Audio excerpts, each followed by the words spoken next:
Savage. Merciless. Inhuman. She was 22, barefoot in the burning grass, her dress torn open across the back like something had tried to rip her out of her own skin. The sun stood high over the dry hills of Owens Valley, and there was nowhere left to run. Her name was Clara Whitmore. And the man walking toward her wasn't just her husband. He was the reason she had learned how to stop crying. The last time she cried in front of him, he didn't shout. He didn't even hit her. He just took her boy out of her arms, locked the door, and made her listen while the boy cried on the other side. Silas Whitmore didn't raise his voice. He never needed to.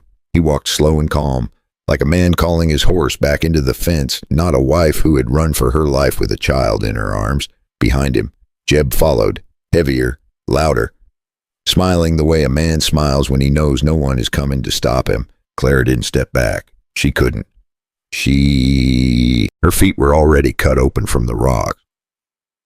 Small red prints marked where she'd been. But she didn't slow down. Behind her, hidden low behind a fallen tree trunk, a small boy pressed his face into the dirt, shaking but silent. Noah, 3 years old, too young to understand words, but old enough to recognize fear.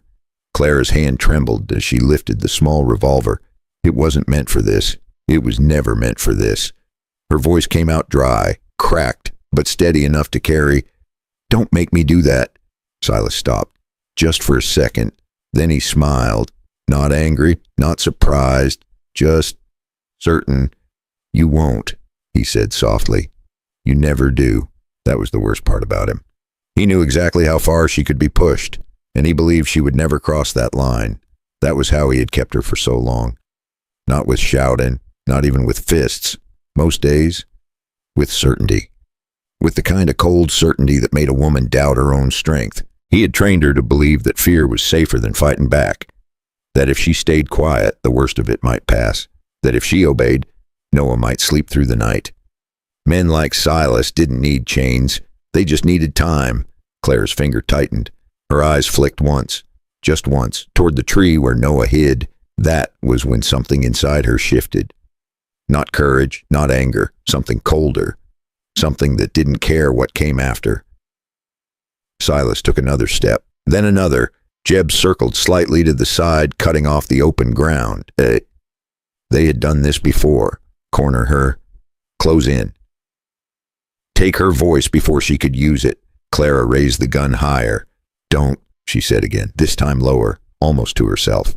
The wind moved through the dry grass. The heat pressed down like a hand on the back of her neck. And somewhere above the slope, unseen, another man was watching. Elias Boone had been tracking a wounded mule deer since early morning. He had followed blood across rock and dust for miles, reading signs most men wouldn't even notice. But this wasn't an animal trail. This was something else. He stood still on the ridge, one hand resting near his belt, eyes narrowed against the light. Below him, he saw a woman, young, cornered, gun in hand, and 2 men closing in. From that distance, it didn't look like a rescue. It looked like a mistake about to happen. He didn't move at first, just stood there, watching, listening, taking it all in before deciding what kind of man he was going to be. The woman spoke again, louder this time. "Don't make me do that." One of the men laughed. The other stepped closer. And then Elias saw it. The boy, small, hidden. Not part of the fight. That changed everything, but not the way most people would think. Elias didn't rush, didn't shout, didn't warn. He made a decision, cold, clean, final. And then he moved. Down the slope, fast and silent, like something that had lived too long in the wild to hesitate anymore. Below. Clara's hand shook harder now. Silas was close enough that she could see the dust on his boot, close enough that she could smell him, close enough that if she waited 1 second longer, she wouldn't get another chance. Her finger began to pull, and in that exact moment, something slammed into Jeb from the side like a falling rock. No warning, no sound, just impact. Jeb hit the ground hard. Air punched out of him before he even knew what had happened. Silas turned sharply. Too late. Elias Boone was already inside his reach. A hand grabbed his wrist, twisted, dropped him to one knee in the dirt before he could react. Clara froze, the gun still raised, eyes wide, because the man who had just come out of nowhere didn't look like a savior. He looked worse, older, harder, more dangerous. For a split second, even she didn't know who to fear. Elias didn't look at her, not yet. He kept his grip on Silas, steady, unshaken. Jeb groaned behind him, trying to push himself up. Elias shifted once, drove a short, brutal strike into his ribs without even turning his head. Jeb dropped again. Silence fell over the field. Only the wind, only the heat, only the sound of three people breathing too fast. Elias finally lifted his eyes and looked at Clara. Really looked. Not her torn dress, not the gun, not the fear. He looked at what was behind her, the boy. That was the moment he understood what this was, and he had seen enough of this kind of story to know exactly how it ended. A woman stays quiet. A child grows up thinking fear is normal.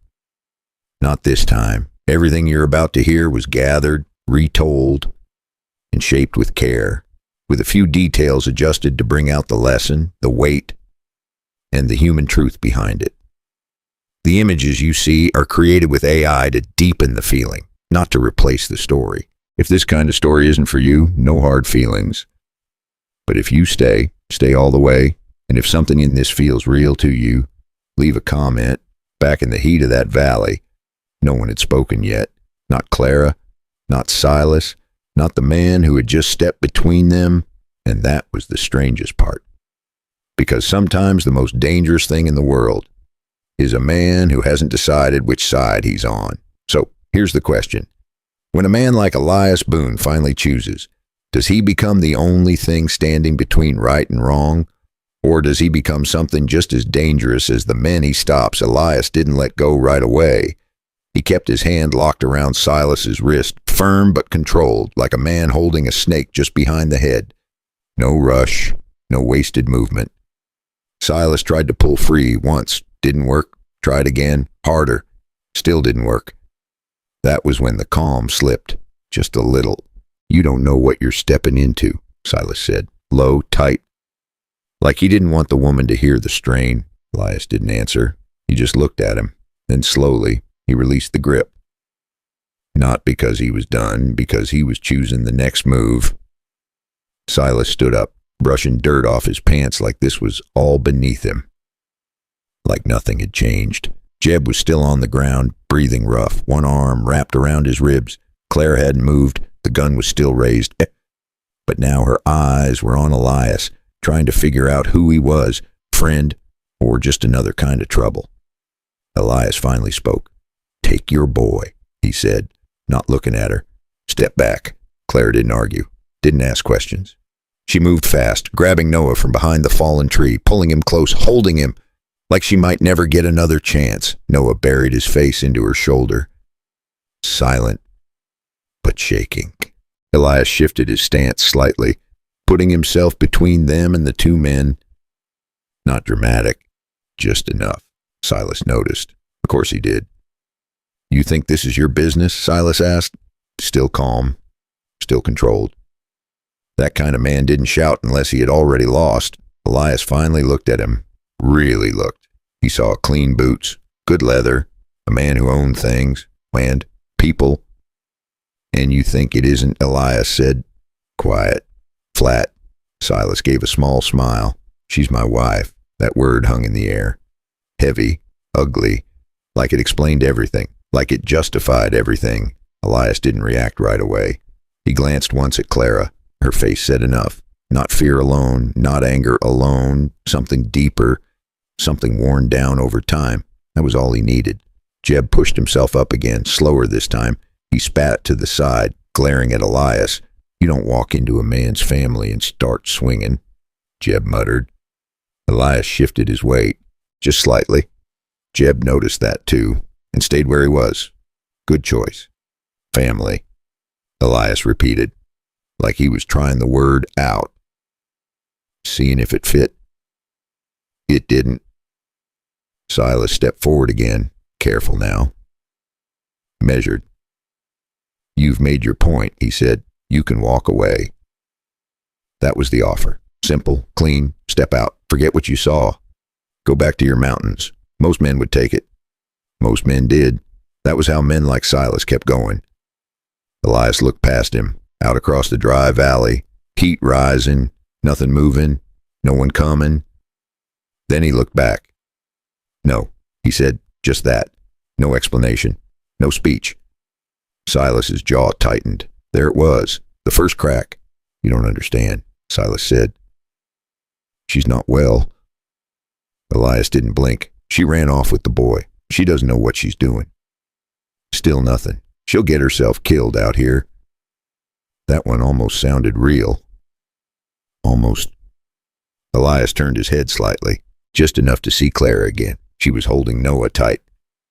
But her eyes were steady now. Watching, listening, not broken, not lost, not confused. That told him more than any words. Silas followed his gaze on for the first time. Something ugly showed through. Not anger. Not yet. Possession. She belongs with me, he said. Soft, certain. That was the moment. Not the fight, not the gun. That sentence, that was when Elias made up his mind, completely. He stepped forward once, just one step.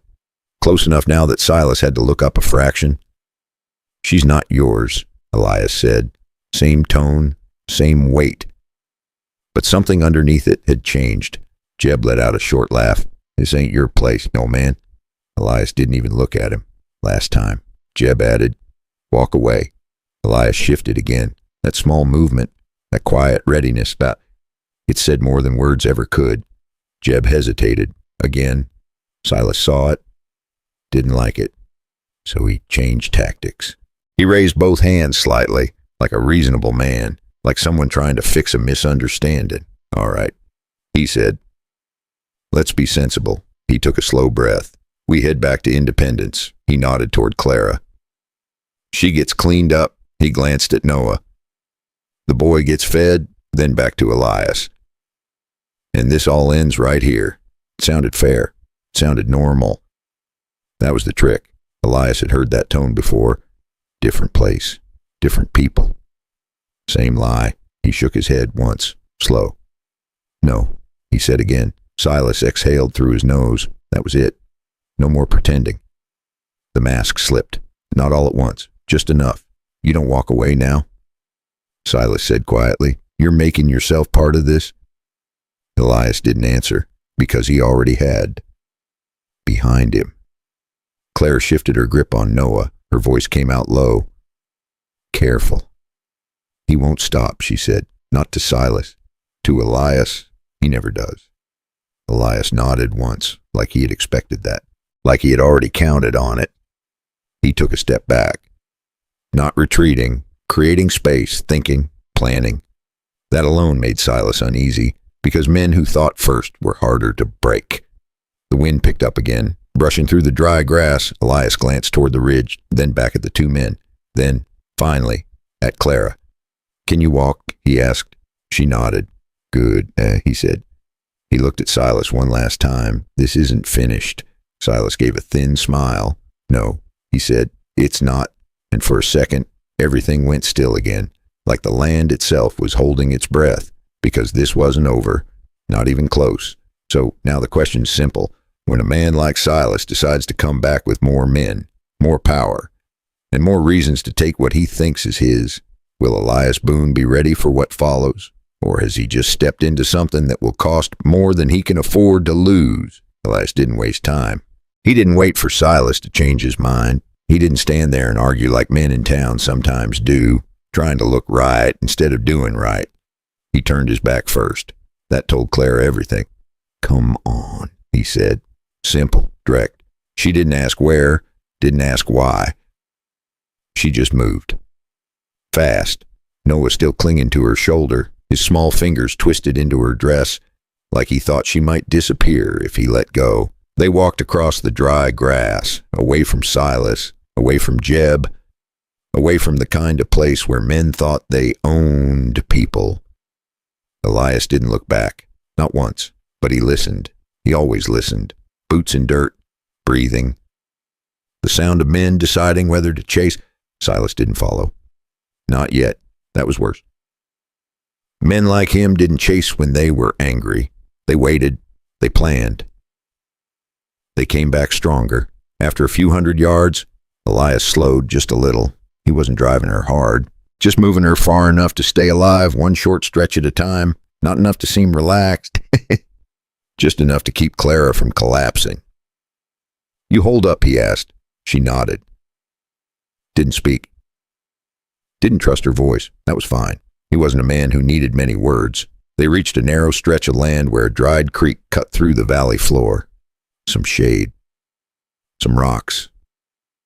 A place where tracks got messy. Elias stopped there. Finally, he turned. Looked at Clara properly this time. Up close, not just the torn dress. Not just the dirt. He saw the bruises. Old ones. Faded yellow along her arm. New ones. Darker. Harder to ignore. He didn't comment. Didn't ask. Men who had lived long enough knew when questions didn't matter. "What's your name?" he said. "Clara." She answered. Pause. "Whitmore." Elias let that sit for a second. Then he nodded. "I'm Elias." That was enough. No last name. No story. No need. Noah peeked over Clara's shoulder. Eyes wide, watching Elias like he was trying to decide something important. Elias noticed. Kids always did that. They knew things before adults said them out loud. "You hungry?" Elias asked the boy. Noah didn't answer, just nodded a little. Elias reached into his satchel, pulled out a small piece of dried meat, handed it over. Noah hesitated, looked at Clara. She gave the smallest nod. He took it, held it tight before even biting into it. Like it might be taken away. That told Elias more than anything else. A child who held food like that had learned the world could take things from him without warning. Elias had seen that look before, in boys who grew up too fast, in boys who learned to listen for danger before they learned to read. He didn't say any of that out loud. He just turned and kept walking. But something in him had already made its choice. They moved again, not back toward the open valley, not toward town. Elias angled them toward a line of low hills, where the ground broke up into rock and scrub, harder to track, harder to follow, safer. After a while, Clara found her voice again. "They won't stop," she said. "Not fear, just truth." Elias nodded. "I know. They'll come with more men next time. I know." She looked at him. Really looked. Then why help me? That was a fair question. Elias kept walking a few steps before answering. "Because I saw enough." That was all he gave, but it was enough. Clara didn't push further. She understood that kind of man.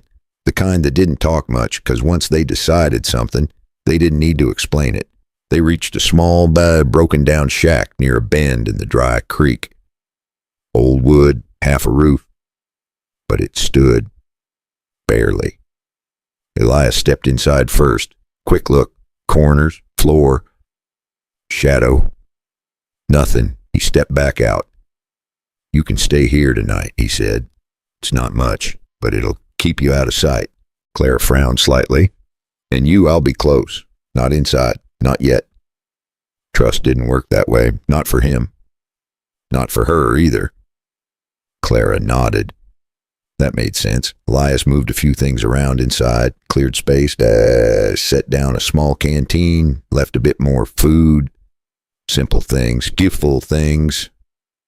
No fuss, no kindness that felt heavy, just enough to get through the night. Before stepping away, he paused, looked at her again. "You got anything of theirs?" he asked. Clara hesitated, then slowly reached into the inside of her dress, pulled out a small folded bundle of papers, held it tight. "They want this," she said. Elias didn't reach for it, didn't even lean closer. "What is it?" "I don't know exactly," she admitted. "But they hide it, always. And when they talk about it, they lower their voices." That was enough. Elias nodded once. "Keep it on you," he said. "Don't let it out of your hands." Clara looked down at the papers, then back at him. For the first time, there was something different in her eyes. Not just fear, not just exhaustion, a small piece of hope. Elias stepped back, gave her space, gave her the door. The light outside was starting to soften, the heat easing just a little, but the day wasn't done, not even close. Before he turned away, Clara spoke again. Quiet. If I fall asleep, will you still be there? Elias didn't answer right away. He looked out toward the valley, toward where Silas had been. Then back at her. Yeah, he said. Simple, certain, that's enough. She whispered, inside the shack. Clara sat down slowly. Noah curled into her side, already half asleep. Outside. Elias moved up the slope, finding a spot where he could see the approach from both directions. He settled in, still, patient, watching. Because he knew something Clara didn't. Men like Silas didn't wait long, and when they came back, they didn't come alone. So here's the part that matters. If you've made it this far, go ahead and hit subscribe. Real quick, no fuss. Then grab yourself a cup of coffee or tea, whatever's on your table tonight. Tell me where you're listening from tonight and what time it is on your side. Now stay close. Because what came walking out of that valley before sunrise wasn't just trouble. It was something Clara had been running from for a long, long time. The night didn't come fast. Out there in Owens Valley, summer evenings stretched slow, like the land itself didn't want to let go of the heat. Elias sat on the slope above the shack, still, watching, listening. That was the kind of thing that kept a man alive out here. Not strength, not speed. Just knowing when something didn't belong below him. Clara had finally laid down. He could see her shape through the broken wall, curled around the boy. Even in sleep. She didn't let go of him. That told its own story. Elias shifted slightly, resting his forearm on his knee. His eyes moved across the valley again. Same dry grass. Same long shadows. Same silence. But it didn't feel empty anymore. That was the thing about trouble. Once you saw it once, you started seeing it everywhere, near midnight. He caught it. Faint. Hoof beats. More than one. Not rushing. That was worse. They weren't chasing anymore. They were hunting. By morning, they would be close. That was enough. They knew where to look now. Elias exhaled slowly, then stood. Walked down toward the shack. He didn't rush in. He tapped once on the wood beside the door. Clara stirred instantly. Not fully awake, but ready. Always ready now. It's me, Elias said. She pushed herself up, eyes still heavy, but alert. What is it? She asked. They found us, he said. No panic in his voice, no drama, just fact. That made it worse. Claire sat up straighter, pulling Noah close. He's coming, she whispered. Elias nodded. Not yet, but soon. That small gap. That was what they had. Time. Not much, but enough if used, right? Clara looked down at Noah, then back at Elias. What do we do? That question hung there, heavy, because now it wasn't just about running. Running had already failed. Elias stepped inside. First time, he crouched near the wall, not too close, not too far. Balanced, always balanced. You can't keep moving blind, he said. They'll catch up. Claire swallowed. I know. You got family? He asked. She hesitated, then nodded slowly. My father. Where? Near Independence. Elias leaned back slightly, thinking, that's where they'll expect you to go, he said. I can't stay out here forever. She replied. No, that word landed harder than anything else, because it was true. No matter how strong she tried to be, no matter how far she ran. This land wasn't kind to people alone, especially not with a child. Claire tightened her hold on Noah. He'll take him, she said. Not a question. A certainty. If he gets me back. Elias looked at her. Steady. He won't. She met his eyes. For a second, it felt like she was trying to decide whether to believe him. Not his words. Him. That took longer. Elias reached into his coat, pulled out a folded piece of cloth, set it on the floor. Inside, a small amount of ammunition, a few extra rounds, not many, but enough to matter. You know how to use it, he said. Clara nodded once. I won't miss again. That wasn't confidence. That was something else. Something shaped by pain. Elias didn't comment. He just accepted it. Outside, the wind shifted. Cooler now. Night settling in. Elias stood. We leave before first light, he said. Head north first, then cut east. Clara frowned. That's not the road to independence. Exactly. That was the plan. Not to run where they expected. Not to think like people who followed roads. Elias moved toward the door again, then stopped. There's something else, he said. Clara waited. The man out there, watching. He didn't come alone. That hit different. Clara felt it. Not just fear, pressure, like something closing in. How many? She asked. Elias shook his head. Doesn't matter. That was the truth. Because once men like Silas decided to come, the number didn't change the outcome. Only the timing. Clara looked down at Noah again. He was asleep now. Finally, peaceful. For the first time all day, she brushed a strand of hair from his face. Slow. Careful. Then she looked back at Elias. I took something from them. She said. He already knew, but he let her say it. They'll burn the valley to get it back. Elias gave a small nod. Then we make sure they don't find it. She hesitated, then did something different. She held the papers out toward him, not letting go yet, just offering a choice. Elias looked at her hand, then at her. You keep it, he said. You run with it. I stopped them. Clara's grip tightened. That's not how this works. Elias met her gaze. That's exactly how this works. A quiet beat passed between them. Something shifted. Not trust. Not fully. But the beginning of it. Clara slowly pulled the papers back, held them close again. Elias stepped outside, back into the night. Back to his post. Above the shack, the stars started to show, clear. Cold, watching everything. Elias settled in again. But this time, something was different. He wasn't just watching the valley. He was waiting for something specific. Because now he knew this wasn't just a man chasing his wife, that this was something bigger. Something that had already happened before and would happen again. Unless someone stopped it, and far out in the darkness, beyond the ridge, beyond what most eyes could see, shapes were already moving. Slow, careful, coming closer. So the real question now is this. When the night finally broke, it came fast. And when the men came out of that darkness, would Elias be ready to face them? Or would Clara wake up to find that the man who promised to stay was already gone? They're here, Elias said. No need to explain. She already knew. Her arms tightened around Noah. He stirred, eyes half open, confused. Elias stepped inside fully this time. No distance now. No waiting. Listen to me, he said. Calm, clear. We move now. Clara nodded, already on her feet. No hesitation left. That part of her was gone. Elias stepped outside first, checked the line of rocks, the creek bed, the ridge. Then he motioned. Stay low.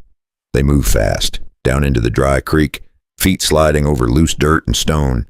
No talking, no looking back, just moving. The sky was still dark, but not for long. That thin gray line was starting to show. Dawn was coming. And with it, visibility. That was bad. They followed the creek for a while. Then Elias stopped suddenly, held up a hand. Clara froze. Noah pressed into her again. Elias crouched low, touched the dirt, fresh tracks, boots, not theirs, ahead of them. He looked up, eyes narrowing. They split. He said quietly, They're trying to box us in. Clara's breath caught. Not loud, but enough. Elias looked at her. Still with me, he said. She nodded. That was all she had left. Forward or nothing. Elias changed direction, sharp, up the side of the creek into rougher ground, harder to move. Harder to track, but slower. That was the trade. Behind them, a voice echoed faint through the valley. Jeb. Loud. Angry. He was close, too close. Elias didn't turn, didn't react. But his pace changed, just slightly faster, enough to matter. They reached a patch of broken rock and brush. Elias stopped again, looked around, then pointed. Through there, he said. Clara pushed forward, branches scraping, dress catching, but she didn't stop, didn't complain, didn't slow. That was new. Behind them, a gunshot cracked through the air, far, but not far enough. Noah flinched. Clara tightened her hold. Elias turned his head just a little, listening, counting. One shot, not aimed, warning, or signal. Either way, it meant one thing. They were close enough to see movement. Elias moved again, faster now. They broke through the brush and into a small open stretch. Bad. Too open. No cover. Elias didn't hesitate. Run, he said. Clara ran. Not clean, not strong, but enough. Every step was survival now. Elias stayed just behind, watching both sides, measuring distance. Another shot. Closer. Dirt kicked up a few yards to their left. That one was real. Claire stumbled, almost fell. Elias grabbed her arm, pulled her forward. Keep moving, he said. No anger, no panic, just command. They reached the other side, dropped behind a low ridge. Finally, some cover. Clara collapsed to her knees, breathing hard. Noah clinging to her. Elias stayed up, still watching, still listening.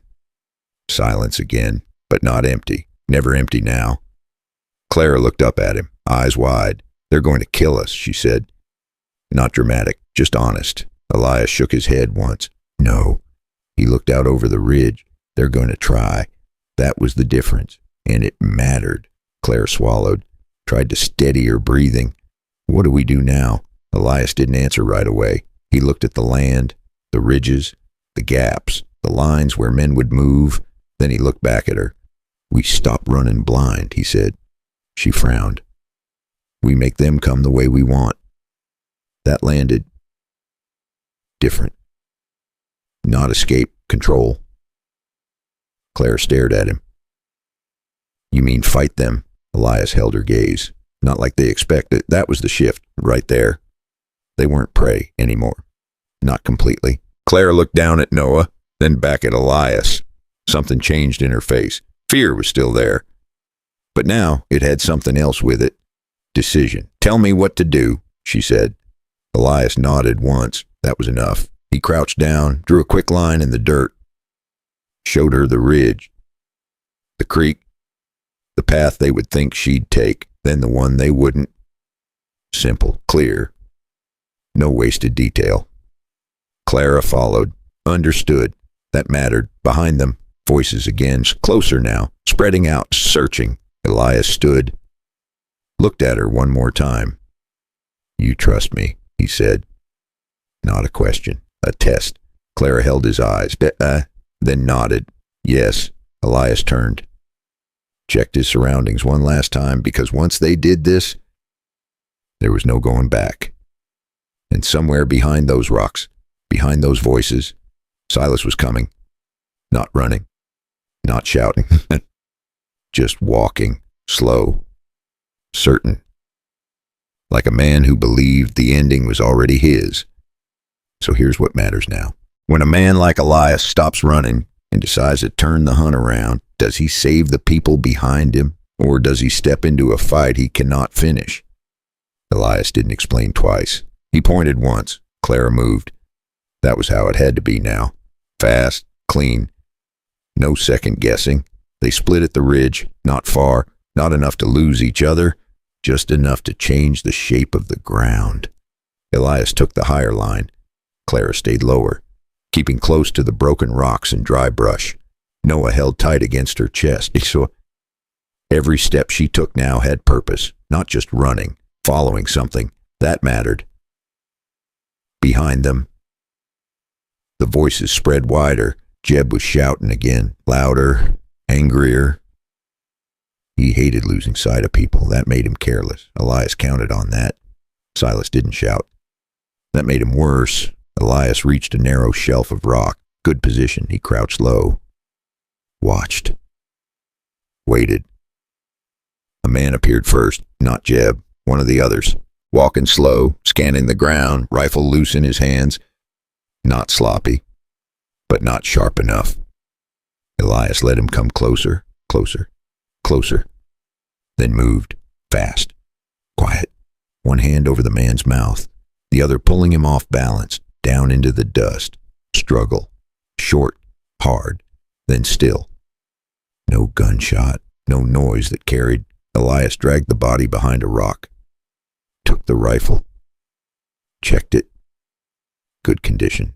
He didn't smile, didn't feel anything about it. Just one less problem. Down below. Clara kept moving. Her legs were shaking now, not from fear, from exhaustion. But she didn't stop. She couldn't. Her feet were already cut open from the rocks. Every step burned. But stopping wasn't an option anymore. Noah's weight pressed into her shoulder, his small arms wrapped around her neck. He was awake now. Quiet, watching everything. Children learned fast when they had to. Clara slipped once on loose gravel, caught herself, kept going. She remembered the line Elias had drawn in the dirt, the path they would expect, the path they wouldn't. She stayed on the one they wouldn't. That was the only chance they had. Behind her, she heard something. Closer now. A footstep. Too close. She turned. One of the men. Not Jeb, not Silas, just another pair of hands sent to bring her back. He saw her at the same time. Their eyes met. That was enough. He raised his rifle. Clara didn't think, didn't freeze. She moved to the side, behind a rock. The shot cracked. Too high. Too rushed.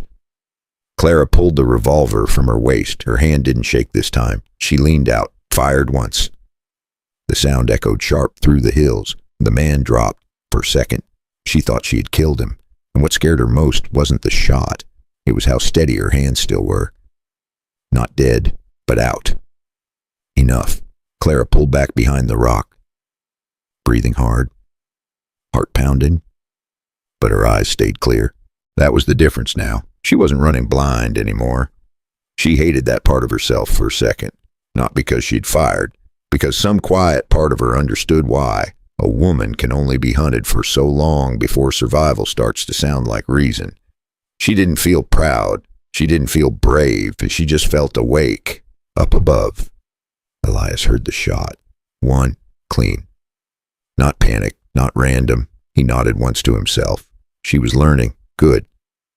He shifted position again, watching for movement. Then he saw him.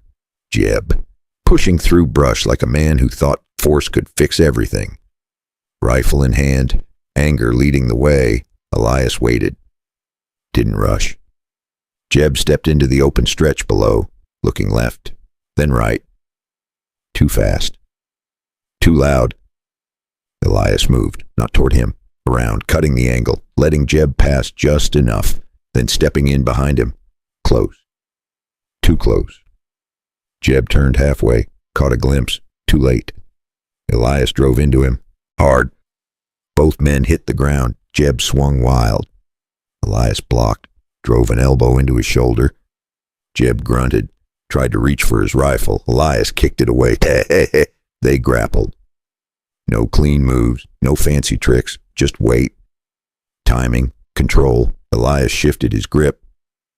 Locked Jeb's arm, forced him down, face into the dirt. Stay down, Elias said. Low. Final. Jeb struggled once more, then stopped, breathing heavy. Beaten, not broken, but done for now. Elias stood, looked down at him. Next time, he said, you don't get back up. No anger, just truth. He moved away, didn't finish him, didn't need to. There were bigger things moving now, down below. Clara reached the next ridge. She stopped for just a second, looked back. Smoke, dust, movement, everywhere. They were still coming. She looked ahead, then down at Noah. He looked back at her, not crying, not asking, just waiting, trusting. Clara swallowed, tightened her hold, and kept moving.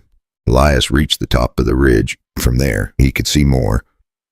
The valley, the paths, the men, and then he saw him. Silas. Walking. Not running. Not chasing. Just walking straight toward where everything was breaking apart. Like a man who knew exactly where it would end. Elias's eyes narrowed. This wasn't over. Not even close. Because men like Silas didn't lose in pieces. They either won everything, or they took everything down with them. Elias took a slow breath, then started down the other side, toward Clara, toward the next move, because now it wasn't just about getting away. It was about ending it, one way or another. And somewhere between the rocks and the rising sun. Clara was about to learn something she hadn't known before. Running keeps you alive, but standing your ground changes everything. So the question is this: when Clara stops running for good, will she finally take her life back? Or will it cost her the only thing she has left? Elias didn't call out. He didn't wave. He didn't need to. Clara felt him before she saw him. That was the strange thing about men like Elias. They didn't make noise, but when they were near, the world felt steadier. She slowed just enough to look over her shoulder. He was coming down the ridge toward her. Not rushed, not careless, just moving with purpose, alive, still in one piece. That mattered more than anything right now. Clara let out a breath she didn't realize she'd been holding, then kept moving. When Elias caught up, he didn't stop her, didn't ask if she was all right. He could see that she wasn't, and that she was still going anyway. That told him everything he needed. They're breaking apart, he said. Good for us. Clara nodded. Her voice came out rough. I had to shoot. I heard.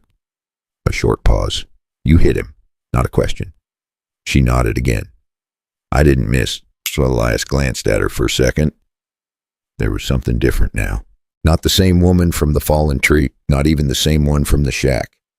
Something had hardened. Not in a bad way. In a necessary way. They moved along the ridge together now. No more splitting. No more distance. From here on, it was one line. One decision at a time. The sun was climbing. Light spilling across the valley. That made everything clearer and more dangerous. Tracks showed easier. Movement carried farther. Elias slowed, raised a hand. They stopped. Below them, the land opened up. A narrow stretch of flat ground leading toward the road to independence.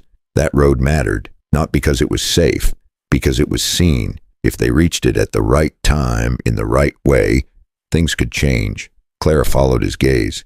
You're thinking about town, she said. Elias didn't answer right away. He crouched, drew a short line in the dirt again, then another.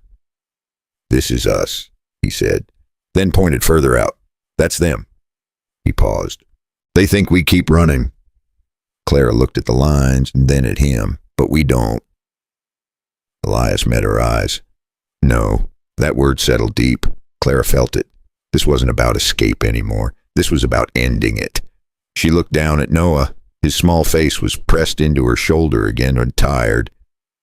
Confused, but still trusting her. That was the part that mattered most. She lifted her head. What happens if we go to town? Elias leaned back slightly. People see, and when people see, he added, things get harder to hide. Clara swallowed. They'll lie. Yeah, they always do. Elias nodded. They will. He let that sit for a second. Then he added, but it gets harder for men like him to hide what they are in the middle of a street. That was the truth of it. Not justice, not fairness, just limits. Even men like Silas had lines they didn't cross in front of witnesses. Clara thought about that, about walking into town, dirty, bruised, with a child in her arms and a man like Elias beside her, facing Silas not in a field, not in the dark, but in daylight, in front of everyone. Her stomach tightened. Fear. Still there. Always there. But now it sat next to something else. Resolve. I won't run again, she said, quiet but solid. Elias watched her for a moment, then nodded once. All right, that was it. No speech. No praise. Just agreement. They stood, started moving again, this time toward the road, toward independence. The ground flattened as they went. Less cover, more exposure. Elias stayed slightly ahead now, scanning, measuring. Clara kept pace, and every step steady, every breath controlled. Behind them, the valley stretched wide. Quiet again. Too quiet. That was the problem. Silas didn't lose control like Jeb. He didn't chase loud. He didn't waste effort. He waited. And then he struck where it mattered most. They reached the edge of the road. Dusty, worn from wagon wheels and hooves, empty for now. Elias stopped, looked both directions, then at Clara. "Once we step out there," he said, "we don't turn back." She nodded. "I know." He studied her face, looking for hesitation.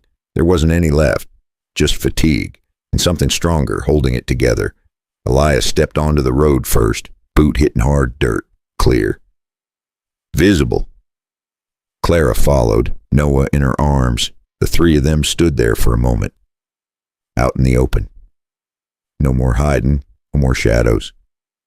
Just daylight, and whatever came with it. A wagon rolled in the distance. Far off, moving slow. Someone would see them soon. That was the point. Clara adjusted her hold on Noah, then looked ahead, toward the town she had once called home, toward the place she had been trapped. And now, toward the place she would face everything. Elias spoke without looking at her. "He'll be there." Clara didn't ask who. She already knew. "I know." They started walking, side by side, not fast, not slow, just steady, like people who had made a decision and were done second-guessing it. The dust rose softly under their boots. The sun climbed higher, and somewhere ahead, past the bend in the road, past the line of buildings and fences, Silas Whitmore was waiting, not searching anymore, not chasing, waiting, because men like him believed something simple, that no matter how far you ran, you always came back. But this time, Clara wasn't coming back the same. So here's what you need to ask yourself now. When a woman who's been broken long enough finally walks back into the place that broke her, does she take her life back in front of everyone? Or does the man who owns that town make sure she never walks out again? The town showed up slow, first the fences, then the roofs, then the sound, a hammer hitting wood somewhere, a wagon rolling over hard dirt. Voices. Normal voices. That was the strangest part. Clara felt it in her chest. How everything out here could look so ordinary, like nothing bad had ever happened, like no one had ever cried behind those walls. Elias didn't slow down, didn't hesitate. He walked straight into independence like a man who had nothing to hide. Clara stayed beside him, every step heavier now. Not from distance, from memory. People noticed. Of course they did. A woman in a torn dress, barefoot, holding a child, bruises not even fully faded, and a man beside her who didn't look like he belonged to anyone, heads turned, quiet at first, then whispers. Clara kept her eyes forward. If she stopped now, if she looked down, she would lose it. Elias noticed everything, and the way doors half opened, the way men paused mid-step, the way some people looked away. That last part said more than anything else. They knew. They had always known. And that silence had done more damage than any man ever could. They just hadn't wanted to see it. They reached the center stretch of the road, near the general store, near the hitching post, where people gathered, where things were seen. Elias stopped. Not long. Just enough. Here, he said. Clara nodded. This was it. No more moving, no more running. She shifted Noah slightly on her hip, turned just enough so people could see his face, see how tightly he held on to her, see that he wasn't confused. He was afraid. That mattered. A few more people stepped closer, not too close, just enough to watch, always watching. A man leaned against the post outside the store, Deputy Weller, old. Tired eyes, but not blind. He looked at Clara, then at Elias, then at the bruises. He straightened slowly. Didn't say anything yet. Didn't have to. Footsteps approached from behind, measured, unhurried. Clara felt it before she turned. Silas. He didn't rush in, didn't shout her name, didn't grab her. He walked like a man who still believed he owned the ending. Clara, he said, Soft, almost gentle, like nothing had happened, like she had just stepped out for a walk. Claire didn't answer, didn't look at him right away. That was new, Silas noticed. Of course he did. His eyes flicked to Elias, measured him, took him in, filed him away. Been looking for you, Silas said. Still calm, still controlled. Claire finally turned, faced him. Fully. You found me, she said. Her voice didn't break.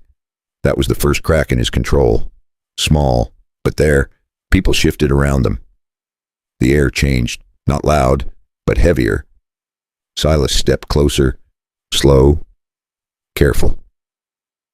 We should go home, he said. Like it was the simplest thing in the world, like that word meant safety. Clara shook her head. No. Just that, no. Simple, clear. Silas smiled slightly, that same old smile, the one that had worked so many times before. You're tired, he said. You don't know what you're saying. Clara didn't move, didn't look away. I know exactly what I'm saying. That landed harder this time. A few people glanced at each other. Weller shifted his weight. Watching closer now, Silas's jaw tightened just a fraction. You've embarrassed yourself enough, he said quietly. Let's not make it worse. Clara let out a small breath, then spoke, louder now. Enough for the people nearby to hear. You don't get to tell me what's worse anymore. That did it. That was the moment. The street didn't explode. No shouting, no chaos. Just silence. Real silence, the kind that makes people listen. Silas stepped closer again. This time, his hand moved, fast, grabbing her arm. Too tight, too familiar. Claire flinched, not because of pain, because of memory. But she didn't step back. Not this time. Elias moved just one step, not rushing, not swinging, just placing himself close enough. Silas felt it, turned his head slightly, looked at him. Stay out of this, Silas said. Low. Dangerous. Elias didn't answer, didn't need to.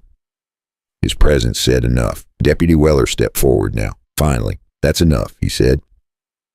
Voice older, but steady. Silas didn't let go right away. That told everyone watching exactly what kind of man he was. Not the words, the grip. He released her arm slowly. That slow release told every man watching exactly who Silas really was. Like he was choosing to, like it had been his decision all along. Clara rubbed her wrist once, then lifted her chin. You don't get to touch me again, she said. Clear. For everyone. Silas's eyes darkened. There it was, the real man, not the polite one, not the careful one. The one who lived behind closed doors. You think this changes anything? He said, quiet, controlled. It changes everything, Claire answered. That was when Noah shifted, looked at Silas, then buried his face back into Clara's shoulder. That small movement didn't go unnoticed, not by the people watching. Not by Weller, not by Elias, and not by Silas. Something in his expression snapped, just for a second. Enough. Elias saw it. He knew what came next. Men like that didn't walk away when they lost face.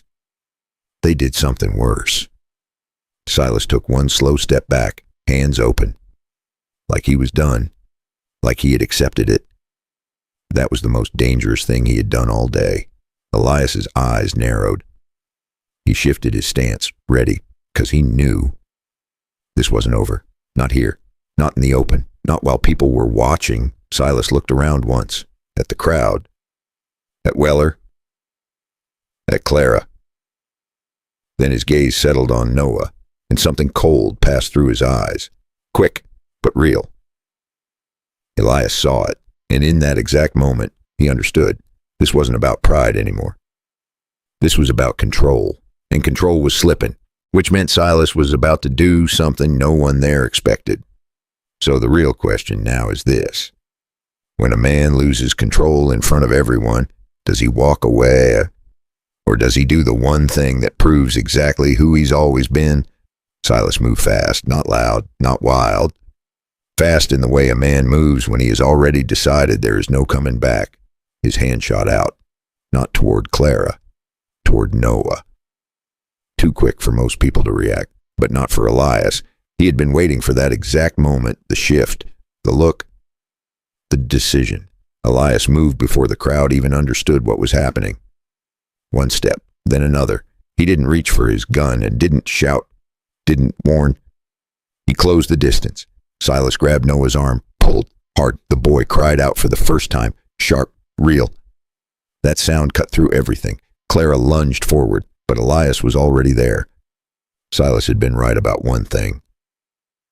She had never crossed that line before. But he forgot something. People change when they have nothing left to lose. He didn't hesitate, didn't second guess. He drove straight into Silas. Shoulder first, full weight, full force. Both men hit the ground. Dust rose around them. No clean fight, no rules, just impact. Silas tried to hold on, tried to drag the boy with him. Elias's hand came down hard, not wild, precise, breaking the grip, separating them. Noah rolled free. Clara grabbed him instantly. This time she didn't look back, not at Silas, not at the past, only at what she still had left. Pulled him back, held him tight. Elias stayed on Silas, pinned him, controlled him, not raid, not revenge. Control, that was what made it terrifying. Not how hard he hit, but how sure he was. Silas struggled once, twice. Then less, then stopped, breathing hard, facing the dirt. The crowd stood frozen. No one moved, no one spoke. Because now they had seen it. Not the story, not the rumors, the truth. Deputy Weller stepped in. Slow, careful. He looked at Silas, then at Clara, then at Elias. That was enough. He reached down, pulled Silas up, turned him, held him. No speech, no long explanation, just action. That was how things worked when they finally worked at all. Jeb appeared at the edge of the crowd, bruised, dirty, but standing. He stopped when he saw Silas, saw the way things had shifted. And for the first time, he didn't step forward, he stepped back. That told its own story. Clara didn't move. She stayed where she was, Noah in her arms, still shaking, but safe. That word finally meant something. Safe. Elias stood up slowly, dust on his clothes, breathing steady. He didn't look at the crowd, didn't look for approval, didn't look for thanks. He looked at Clara. She looked back, and in that moment, there was no fear left between them, just understanding. Weeks passed. It wasn't easy. Nights were still hard. Noah would wake up sometimes, holding on to her like he thought she might disappear. And Clara had to learn something new, how to live without asking permission. Summer began to soften. The heat still came, but it didn't press down the same way. Clara stayed near Bishop. Small place, nothing special, but it was hers. For the first time in a long time, no one told her where to stand. No one told her when to speak. No one took anything from her. Noah ran in open ground now, not hiding, not flinching at every sound. That alone was worth everything. Not every night was easy. Sometimes he still woke up crying before dawn. Sometimes Clara still turned at the sound of boots outside, even when there were none. Healing out there didn't happen all at once. It came the same way morning came over the valley. Slow, quiet, and honest. Elias came and went at first. He didn't stay. Not at the beginning. He knew the difference between helping someone stand and making them lean. Helping fix a fence, bringing supplies, checking in, not staying too long, not stepping too close. That mattered. He never tried to take a place that wasn't offered. That was the difference between a man who protects and a man who owns. One evening, the sun low, light soft across the valley, Claire stood outside, watching Noah chase something in the dirt. Elias walked up. Same steady steps, same quiet presence. She looked at him, then said something simple. You can stay. Not a request, not a favor. A choice, her choice. Elias nodded, didn't rush it, didn't make it bigger than it was. But something in his eyes shifted. For the first time, he wasn't just passing through. And that right there, that's the part most people miss. Not the fight, not the moment in the street, not the man getting knocked into the dirt. The real story is what comes after. It's what a person does when the running stops, when the fear isn't loud anymore, when the choices are finally theirs again. I'll tell you something honest. I've seen a lot of stories like this. Different places, different names, but the same kind of silence, the same kind of people looking away. And if there's one thing I've learned, it's this. Doing nothing is still a choice. Looking away is still a decision. And sometimes the most dangerous thing in the room is not the man doing wrong. It's the ones who know and stay quiet. Elias didn't fix the world. He didn't change the whole town, but he did one thing right. He didn't walk away when it mattered. And Clara, she didn't just get saved. She stood up. She spoke. She came back. And she ended it. That's a different kind of strength, the kind that doesn't look loud, but lasts. So let me ask you something. How many times have you seen something wasn't right and told yourself it wasn't your place? How many times have you stayed quiet because it was easier, because it was safer, because it wasn't your problem? And how many times did that choice cost someone else more than you'll ever know? I'm not saying every fight is yours. It's not. But some moments, they show up once, clear, simple, right or wrong. And in those moments, who you are shows up too. If this story meant something to you, if it made you think or feel or remember something you thought you had forgotten, take a second, hit like, subscribe, stay with me, because there are more stories like this, real ones, the kind that stay with you a little longer than you expect. And before you go, tell me this. Where are you listening from right now? And what time is it where you are? I always like to know who's sitting on the other side of these stories, Matt. And one last thing. If you ever find yourself standing in a moment like that where you know what's right, but it feels easier to step away, ask yourself this. If you don't step in, who will? Because sometimes the only thing standing between someone and the worst day of their life is one person who decides not to look away. The difference between a good man and a dangerous one isn't how loud he talks. It's whether he steps in when no one else will.